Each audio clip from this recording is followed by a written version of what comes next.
everybody. Welcome back. If you've been here before, then welcome back. And if you're new, then welcome. Um, for those of you who've been here before, I apologize that it's been a few days since I've read anything into the basic text. And I'm trying to do as much of it as I can. I seem to be getting so much going on right now. I even started a book recently, and so I've been working on that. Um, yeah, for those of you who don't know me, my name is John Clayton. I'm a recovering drug addict and alcoholic, and I've been clean and sober since February 21st, 2021. Actually, and since the 21st has just recently passed, and which makes it 3 years and 9 months that I've been clean and sober. It's fantastic. It's a miracle, is what it is.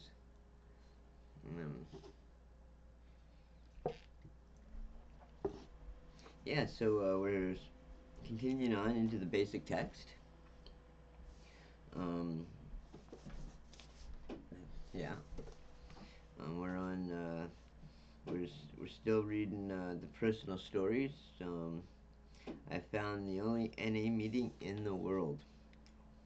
One member happened to say. When he was using, he went from one mother to another, from his mother's house to the military to marriage, until his wife tried to tired of the insanity and found the only NA meeting in the world. In his story, from our first edition, this addict admits that it took him time, but finally he learned to take action and be responsible for himself. Sounds like me. It took a lifetime for me to learn how to become responsible for myself, and I'm still learning because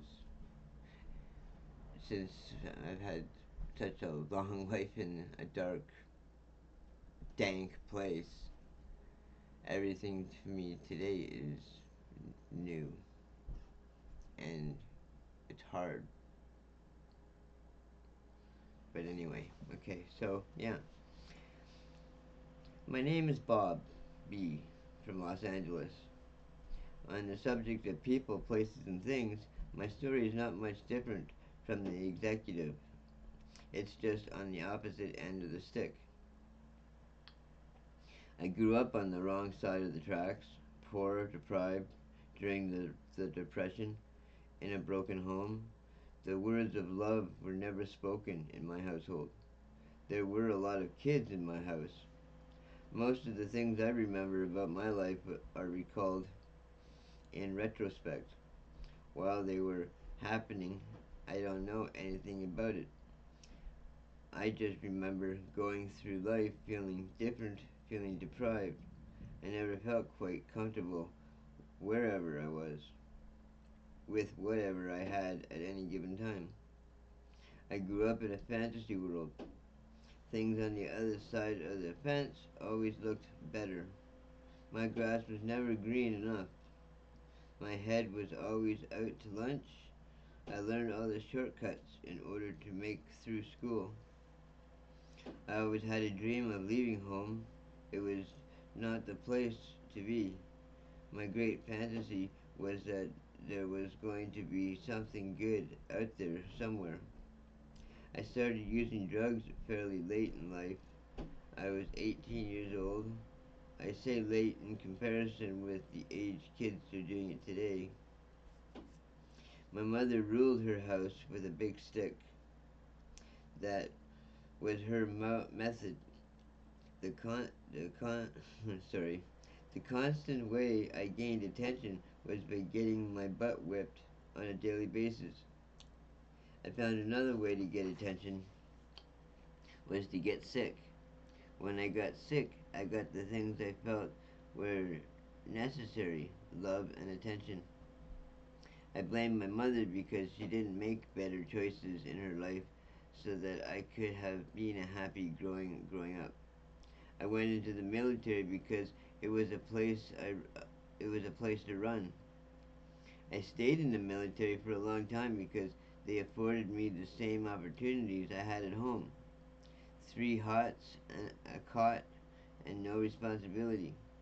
I can say I was a responsible person because I had rank and did this or that, but it was only because they gave me advanced direction on what to do, when to do it, and how much to do it. By the first drug, my first drug was alcohol. I found that there were two personalities when under the influence of alcohol and later other narcotics, but was a personality change. I found out later, however, that this personality change went back even farther. I was two people before I even started using. I had learned how to steal early. I had learned how to lie early. I had learned how to cheat early. I used these processes successfully. I was addicted to stealing long before I was addicted to drugs because it made me feel good. If I had some of your goodies to spread around, I felt good. I had a thing about stealing.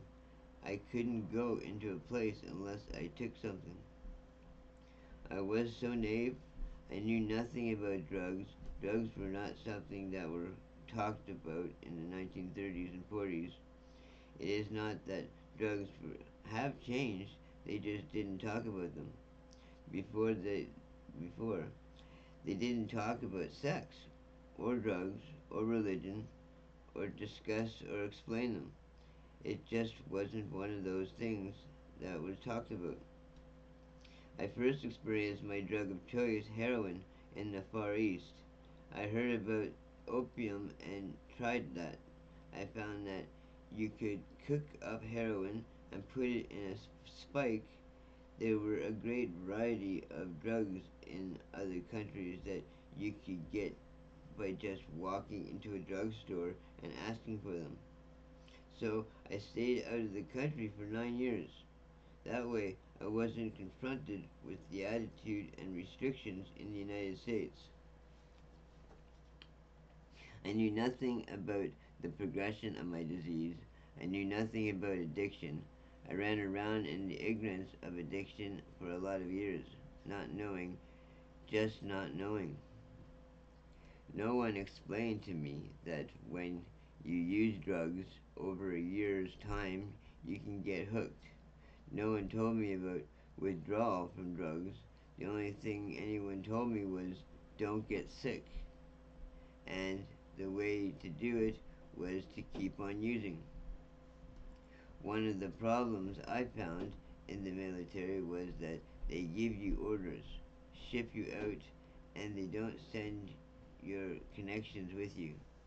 You get sick, you try back up that the next time by trying to get a big enough supply, and your month's supply lasts a week, or 2 or 3 days. I knew nothing about progression of the disease nor the consequences of my actions. The progression of my disease caught up with me.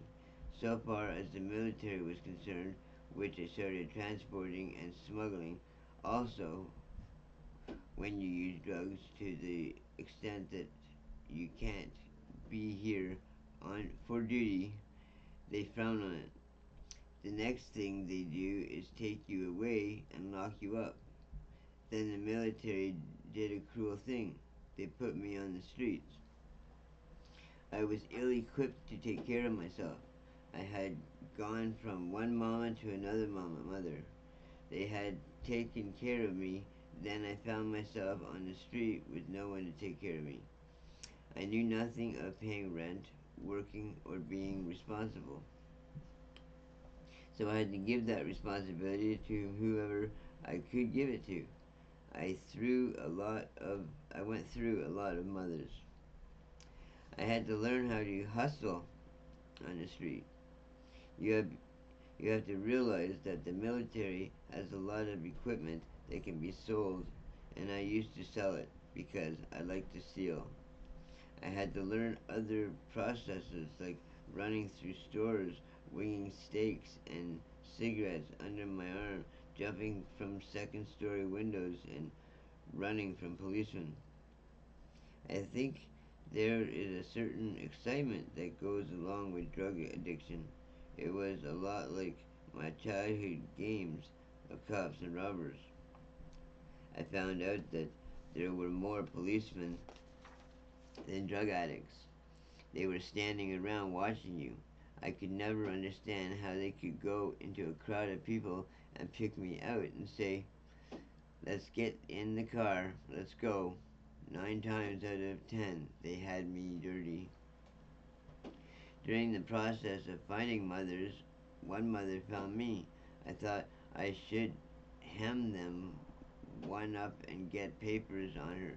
Then she couldn't run away. I chose correctly.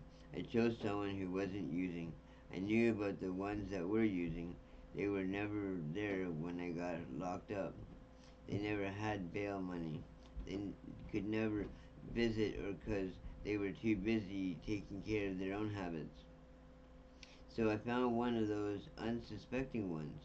She was in school and working, and she had a place to stay. She had one shortcoming. She didn't know she needed someone to take care of. I was a prime candidate. I wanted to be taken care of. She was going to help me get my act together. She proposed to me in jail, and I said yes, I do. Just go down and pay the bail. For the next 3 years, I ran her crazy trying to keep up with me. Then she went out and found the only narcotic anonymous meeting in the world. How did she did that? I don't know. At that time, there was only one meeting at the whole in the whole world, and she went out and found it. And I sent her off to the meeting. I had her go check it out. You have to realize that in those days, drug addicts were very unpopular. To just intimate intimate that two drug addicts were going to congregate anywhere would constitute a police stakeout. That they the way they treated drug addicts at the time.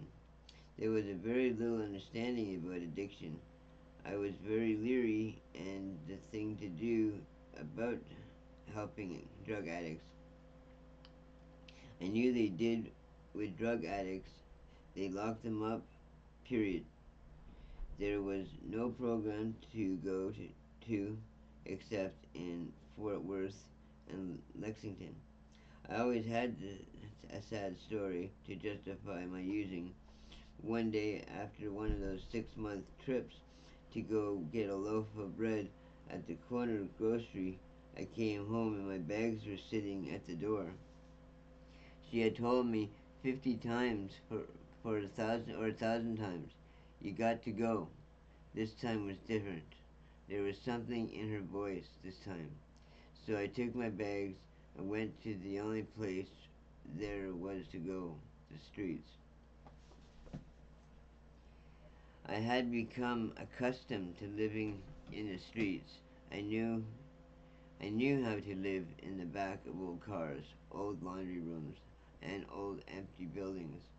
Your house or my house, of course I never had my house. I couldn't pay the rent. I never knew how to pay the rent. If I had $3 in my pocket, that $3 was going to drugs before a place to stay. It was that simple. I think I paid rent one time while I was using drugs and living on the streets. That was just to move in. It was called Catch Me If You Can from then on. It usually didn't make any difference because I was ward of the state much of the time anyway. I just ran in the streets until they locked me up. Then I had a place to stay. I could rest up and get my health back in order to go back out and do it again. I came to Narcotics Anonymous nearly 21 years ago, but I didn't come for me. I came just to keep her mouth shut. I went to meetings loaded. I didn't have a driver's license. I was unemployable. I had no place to stay. I was the wrong color. I had no money. I didn't have a car. I didn't have an old lady, or I needed one, a new one. I took them all these problems, and they would tell me, keep coming back. And they said, work the steps. I used to read the steps and thought that was working them. I found out years later that even though I read the steps, I didn't know what they had read. That even though I read the steps, I didn't know what I had read. I did not understand what I read. They told me in many places that I was an addict.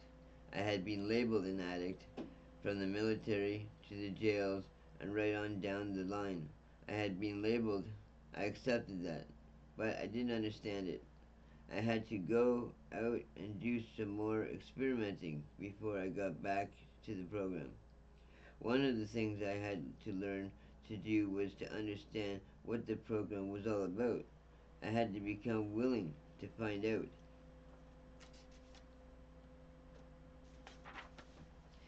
What the program was about. Only after standing at the gates of death did I want to understand. I think death is the counsel permanent. I had overdosed a number of times, but that was kind of like the place where I always wanted to be. It was just before going over the brink and everything seemed okay. When I came out of it, I could say, wow, give me some more. That insanity. The final case for me was that I was about to be shot off a fence, and not by my own doing. I didn't like that. Playing cops and robbers is dangerous out there.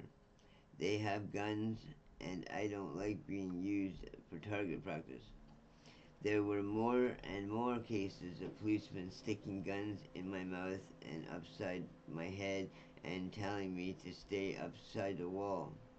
My last day of narcotics use, of drug use of any type, I had just fixed, and two policemen got me spread eagled on a chain link fence. That I was trying to get over. I became sober and clean immediately. Everything became very clear, and I didn't want to die that way. Something clicked in me, my mind, and I thought, it doesn't have to be this way. After that last rest and recuperation, I found out that I could work these steps. The sum of total of my life has changed as a direct result. I got involved in working the steps, trying to understand what they were talking about. So, to really understand what they were talking about, I found there is a certain amount of action that goes with every step. I had to get into action about how the steps applied to me. I always thought the steps applied to you, not me. It got down to talking about God and spirituality. I had canned God long time ago. Then I put that in church, and I didn't have anything to do with church. I found out that God and spirituality have nothing to do with church. I had to learn to get involved. It has been one hell of an adventure. My life has changed so much, an extent that it is almost unbelievable that I was never there. However, I knew from where I came, I have constant reminders. I need that constant reminder of newcomers and talking with others. This program has become a part of me. It has become a part of life and living for me. I understand more clearly the things that are happening in my life today. I no longer fight the process. I came to a meeting of Narcotics Anonymous in order to take care of the responsibilities that have been given to me. Today, I care. I am an addicted to the loving and caring and sharing that goes on in NA. I look forward to more of these things in my life. My problem is addiction. It has something to do with me. Oh, sorry. It has something to do with the drugs being the means of not coping with life. It has something to do with that within the compulsion and the obsession. I now have the tools to do something about it. The 12 steps of recovery are the tools.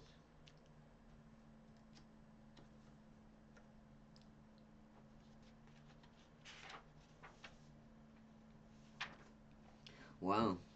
Yeah, so that story was written in 1981, and you know, about a guy who, you know, had some had a hard time dealing with his addiction back in that was back in the 1930s. Like, yeah, the addiction, it doesn't matter, like it says in the literature, race, it doesn't care about race, it doesn't care about what sex you are, it doesn't care about what color you are, it doesn't care about your background or where you came from, or doesn't even care where you're going. The only thing it cares about is bringing you down, taking me down. But the best part is with situations like me doing this reading, you potentially listening to me doing this reading, and and it all helps, that we can, that we don't have to stay clean alone. We can stay clean together. So, thank you for joining me today. I appreciate every one of you, and I look forward to seeing you again. And yeah, you know, so thank you. And yeah, hit like and subscribe, because I'd love for you to join my crew of addicts who just want to stay clean another day. We can do it together. Take care. Bye now.